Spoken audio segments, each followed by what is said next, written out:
my comfy couch. Welcome. Yes, I love the energy already. Welcome to our show, Alaina. How Hi, you doing? I am amazing on this beautiful, beautiful Sunday afternoon. How are you? I'm doing great too. I appreciate your time because I know that you are a super busy woman. Yes, So thank you for agreeing to be on. no Now, as problem. a busy woman, I always like people to be able to give a shout out if they have a business or anything going on. Do you want to let folks know where can they find you, what it is that you do? Not a problem. Yes, I am a woman of many, many hats, wife and mom. But I am also a small business owner. I go under Alaina Kizer Home LLC. I am a realtor and home stager, interior designer, powered by the amazing brokerage of Elite Realty Partners. Oh, all right now. So there you go. So I'm sure they can find you on IG, Yes, Facebook. Where are you yes. at? Okay. IG, Facebook, all Alaina Kizer Home. Yes. Okay, perfect. Thank you so much.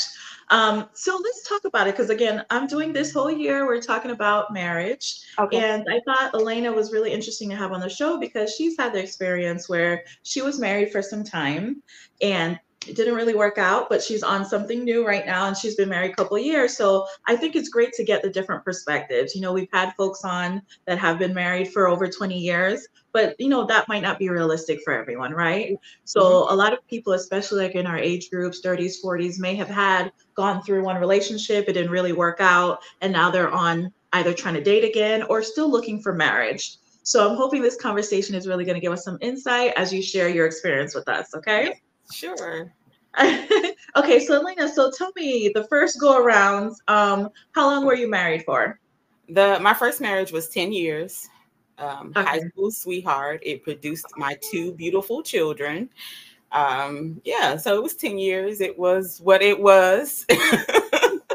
It served its purpose in giving me my children. And then when it did not work out, I politely and gracefully moved on. Okay. And I love that. You said with grace, and that's what we need to With do grace. gracefully With with grace. grace. Yes. Move on. Yes. I was not the bitter ex-wife. I was not the bitter baby mama, if you want to use that term. Nope, gracefully. You go your way, I go mine. Love it. So you guys were able to co-parent civilly. I'm not gonna say that.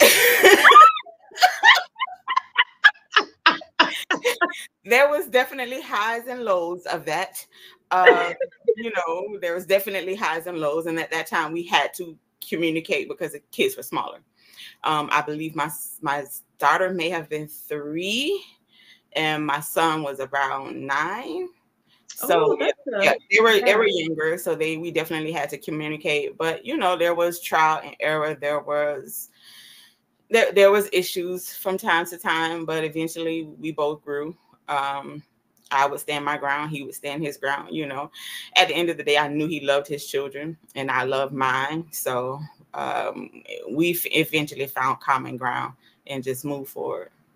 I love that because it is possible. So it's not always the bitter baby mama, like you said, or a bitter dad. People I can make was it work.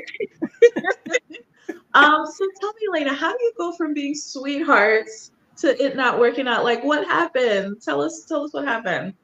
Honestly, I would just want to say we outgrew each other. I am extremely ambitious, and he was a more down to earth, laid back, routine type of guy.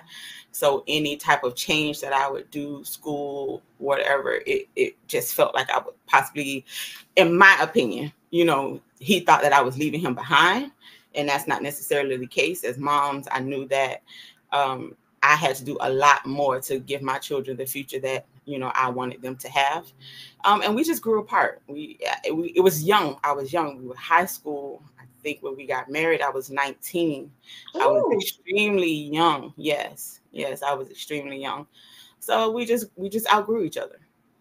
okay. Because that's something I do hear that folks say, like we outgrew each other. So that's interesting that you say that, especially when they were younger. It's not the Absolutely. first. Yeah, it's not the first time I heard that because we all know that the person we are at 19 is not the person we're at 40. Absolutely. Absolutely. And no knock to it, because I have family members who have been married 25, 30 years and they have been together since high school and it worked for them. But it was just not my story. And we outgrew each other, because at 19, 18, you don't know who you are. You don't even know yourself. And you call yourself trying to be somebody's wife and husband and mother and father. It's like you don't even know who you are before you are committing yourself to this lifelong journey with someone else. So yeah, it's possible. We definitely outgrew each other. Ooh. Yeah. So was there any form of communication? Let's say you guys started noticing, okay, we're drifting apart, we're going separate ways. Like, what did you guys do anything to try to, reconcile, to try to keep it together? Was there any, what did you guys do? Oh, we definitely did. We tried several iterations of to salvage the marriage. We tried counseling. We tried, the scheduled date nights. We tried so many different things, but it seems like it just would never work. And later on in life, I understood why it did not work. It served its purpose. Our children was the purpose of that marriage, and that's what came out of it. But yeah, we tried several different methods to save it, and it just wouldn't work. Okay, and I'm glad that you mentioned that because, folks do try different things and sometimes it really doesn't work at the end of the day. Mm-hmm. So when you guys did break up, how did you handle that? Like, was it, really hard for you, really hard for the kids, really hard for him? Like, how did you guys deal with that whole, separation? It was hardest on him the most. Okay. I kept the kids as balanced as I possibly could. They stayed in all the activities: football, basketball, baseball, Girl Scouts, church, everything I could have them in, they stayed in. And now that my children are adults, they will be 26 and 21 this year.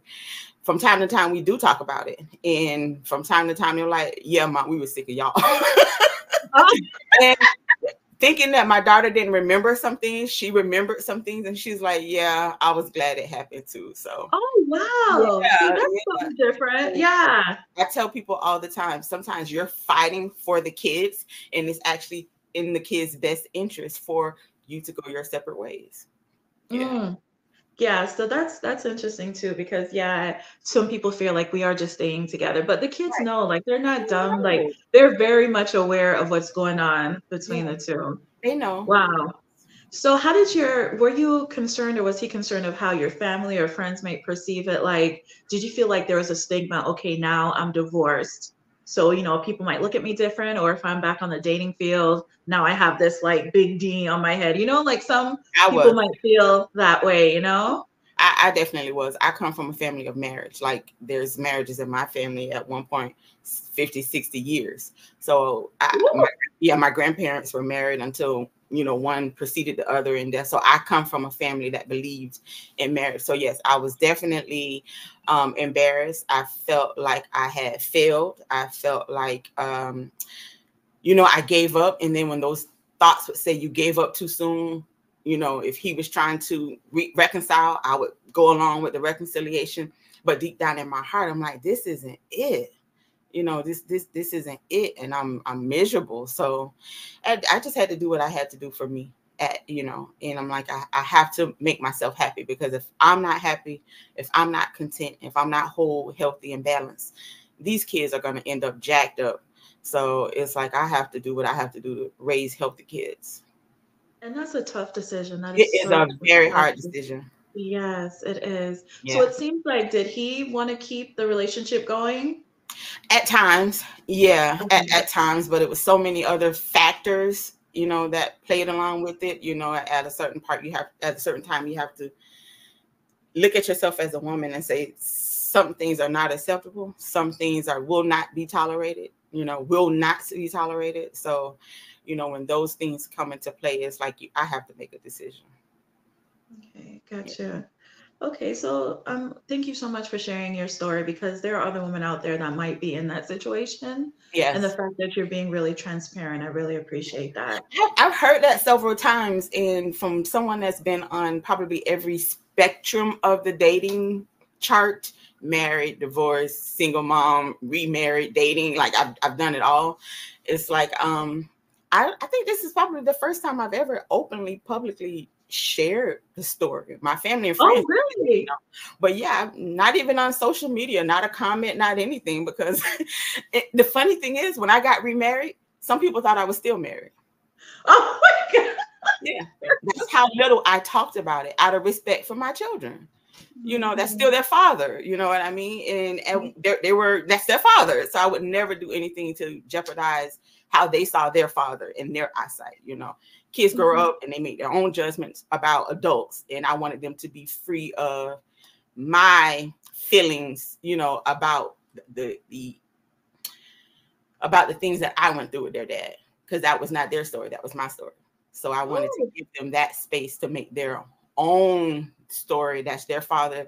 At the end of the day, I'm a Christian woman. They have to honor him no matter what, you know. So, and that's what my mom did with me. When, you know, when my mom and dad, they divorced, she never once badmouthed my dad. She never once said anything negative about my dad in front of any of us.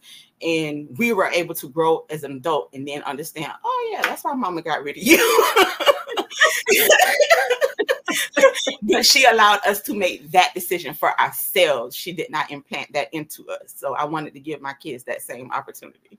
Ooh, great tips, women who are listening. Absolutely. Jeez. Great tips, Alaina. Great tips. It's so mature, and then, like you said, they're gonna figure it out themselves. You don't have to justify and make them villainize the other person. No need. Let them have their own experience. Absolutely. That's right. Absolutely. Okay, so you were married to your sweetheart for 10 years. You call it quits. Now you're back on the dating field. Like, had things changed so much in that 10 years? Dating field in South Florida. But I didn't jump into dating really, really fast, because I had a full-time job. I was raising my kids. I decided to go back to school. I was an adult student, so I finished both my bachelor's and my master's as an adult with kids and a job and running a house on my own. So I didn't really have time to take care of the needs of a man. So I dated casually. Like, if the kids were with their dad over the weekend, I would hang out here and there, but very casually. Yeah. So it took you a couple time. I missed the last part. What'd you say? I took my time jumping back in that pool. Which is another good lesson. Yes. You do need that time to heal, breathe, Absolutely. Upgrade, do what you got to do. Love it. Yeah. So, Alaina, I guess it took you a couple of years before you were like, okay, I'm officially serious. I'm open to something real at this point. Right. So, had things changed, how did you meet your current husband? Like, yeah, what platform? Like, how? So I met him at a park. I was picking up my son, and he was hanging out at the park, I think coaching basketball or something. And his first words to me were, "Hello, wife." Oh my God. I swear to you not. Are you kidding me? Yeah, I swear to you not. And at that time I was in grad school, and I think I was sitting in the car, like, reading and writing, because I knew I had a paper that was due that night. So anything outside of those kids and my job, I was like, yeah, okay, bye. Oh my God. Those were his first words. Hello, wife. Oh my God. You see, I would have thought that was a straight pickup line. I'd be like, I did too. I did too. And we struck up a conversation from there. But yeah, I did too. I was like, corny, but okay. So you guys got to talk, got to know him some more. So what was it about him that made you think, like, okay, he might be someone long term? Yeah, we got to talk. I think we dated for about a year before anybody knew. It was a good 9-10 months before my daughter met him, because by that time my son was already off in college. So it was like 9 or 10 months before my daughter met him. And it was just, he went at my pace. He didn't rush me to do anything.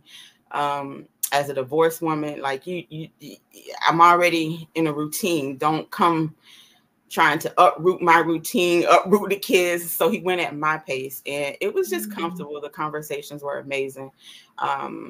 He gave me time to be me. He gave me time to do me. So if I was, hey, I got to call you back, I'm writing a paper, no problem. We'll talk tomorrow, So it's never any pressure. And that was one of the reasons why I fell in love with him. It was a lot of support just for me to just live my dreams. Because, you know, you start out so young at 19 being somebody's wife and mom, you don't really have the opportunity to live your own dreams. You don't really have the opportunity to find your path. So when I got divorced, it was like, okay, now is my time to, what do I want out of life? What do I want to do? Where do I want to go? How do I want to live? What kind of life do I want to live? So I was using that time to actually discover me, and he didn't get in my way. So that's one of the things. Yeah. So, okay, so he was really supportive, went at your pace, because that is a good point. When you are a single mom and stuff, I noticed that, you know, we have busy lives and we have our set schedules, so we can't just, you know, at the drop of a dime, hey, let's go out or let's do this, you know? Right. So it's great that he was really understanding of that. And again, that whole feeling of natural, the conversation just flowing, like it just feeling right. Love it. Okay, so did you always know you wanted to get married again, or were you kind of fearful of stepping into that again? No, I knew. You knew? Yeah, I know. I love love. I love love. I love healthy relationships. I just love it. Again, I was raised around it. So it's like, it's just natural for me to see, you know, a man be head of his household is actually sexy.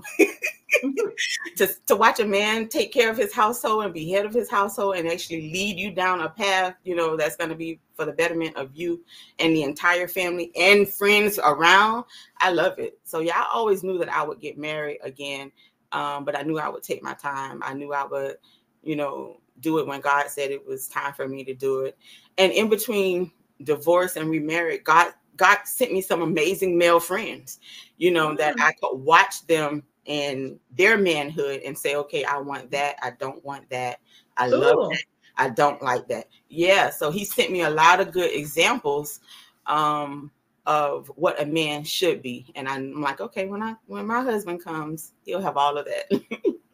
So, and he does? You find him to be the man? Oh, love that. Okay. Yes. So does he have any kids? Yes. So I have one bonus daughter. Actually, her birthday was yesterday. So we celebrated her from a distance because she's on a plane somewhere.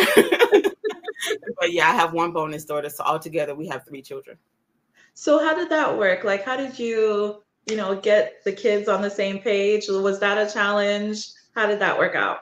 Actually, I pray for that because I'm like, Lord, my kids are my everything, and they come first, foremost, even in their adulthood, you know. So I wanted a man that was family oriented and that loved his family and that loved being around family. You know, my family travels together, we hang out together, we slept in vacation houses together. So I'm big on family, and so is he. So once we got together, it was just like a natural fit.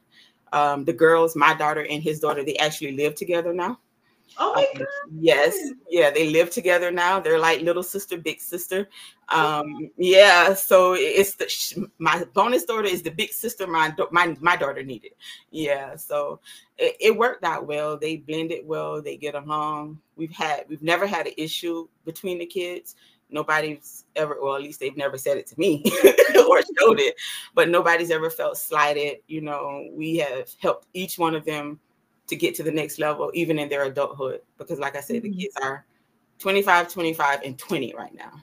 So even as they transition into young adults, you know, we've done what we can to help all of them, you know, get to the next level. So far, so blessed.